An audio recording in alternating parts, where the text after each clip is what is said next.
Singapore could soon see a more, I quote, flexible approach to the application for the screenings of dialect films in cinemas. That's according to the Digital Development and Information Ministry in response to public debate over Teochew screenings of hit Chinese film Dear You. General screenings of the movie were to be held in Mandarin to support the country's bilingual policy of promoting Mandarin as the main language among Chinese Singaporeans. 江海望你心动念落，变不掉掉。想说。人講1960年就收。Additional screenings to the movie in its original Teochew dialect were sold out on cinema operator Golden Village's website within an hour and a half of tickets going on sale on Monday afternoon. Users were placed in virtual queues with wait times of up to 4 hours within minutes of the tickets going on sale at 3 p.m. MDDI says it is encouraged by the growing interest in dialects, including among younger Singaporeans. It adds that it will continue to engage industry and community stakeholders to support the appreciation and use of dialects in Singapore. Following the statement, cinema operator Golden Village says it has submitted its third request to increase Teochew screenings of Dear You. It also hopes to extend the screenings to suburban locations. And for more, we are joined by Associate Professor Tan Ying. She is the head of Linguistics and Multilingual Studies, as well as the director of the Master of Arts in Linguistics at NTU's School of Humanities. Prof. Tan, welcome to the show. Now, is this a meaningful policy shift, do you think, or just a limited concession around this particular film? I actually don't think that the bilingual policy is changing anytime soon. And this is part of the Speak Mandarin campaign. It's been enforced. The censorship board has been there for the longest time. And I think the fact that they are opening up more screenings for the movie, it's a good sign. But I don't necessarily think that this is a long-term approach. So in this case, what could that flexible approach then look like in practice? Well, the thing is, what is fascinating really is the fact that people are so riled up about it, and the increased interest in the public as well with this particular film. The so-called quote-unquote dialect movies have been screened in local cinemas for the longest time. I think local filmmakers have been able to do that without too much trouble.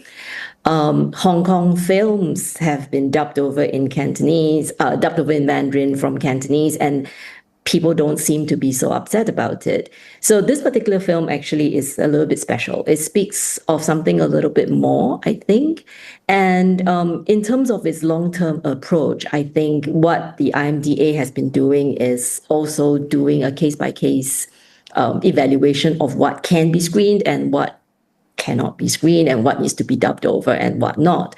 I think in the long run, the policy can have a more flexible approach, but as to how much they want to loosen this up, I think it's up to the authorities to make some decisions. Do you see this then open the door to more dialect content beyond the cinema, for example, on social media or on other forms? Yeah. I mean, in social media, you can't control too much, right? Because people are there putting up content whichever way they want it. There's also paid TV that people can watch Hokkien films from Taiwan and pretty much any language that you like on Netflix. So the fact that we have this kind of control within kind of mainstream cinema in Singapore is still something very much down to what the state and what the government actually wants to control. And the Speak Mandarin campaign has really been enforced for the longest time, right, since 1979. And the approach then was really to make sure that Mandarin was maintained.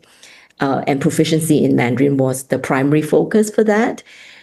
But now it's not so much about the dialects. It's really just about English taking over. So the Speak Mandarin campaign is still in force, but whether or not it's still meaningful to have these dialect films banned, or rather, dubbed over in the same way, is something that we might want to look into the future and see how we can loosen this up a little bit more.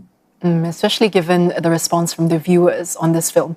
But then what could a more mature policy balance then look like when it comes to safeguarding both Mandarin proficiency, but also the heritage and the meaning behind dialects? If you were to ask me, I think in the past, right, the policy was in place primarily to make sure that Mandarin was sustained.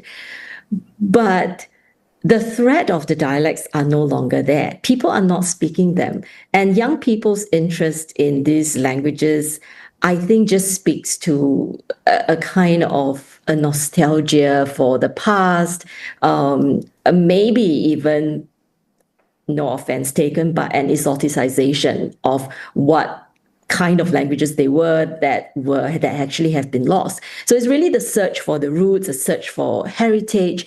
And all of these actually don't mean that these languages are still vibrant. In fact, it means the complete opposite. These languages are at its last breath. And that's why the fascination with these languages. So then why the need to have the same policy in place when Mandarin proficiency is not going to be threatened by these languages? Mandarin proficiency will be threatened by English and not anything else. And I think a more mature policy is to acknowledge that and say, look, we are not looking at the same situation as we were before. This policy has become somewhat a little bit more draconian than necessary, because what's the threat now? There's no threat. Prof. Tan, thank you so much for sharing your insights with us. That was Associate Professor Tan Ying, Head of Linguistics and Multilingual Studies and Director of the Master of Arts Linguistics at NTU's School of Humanities.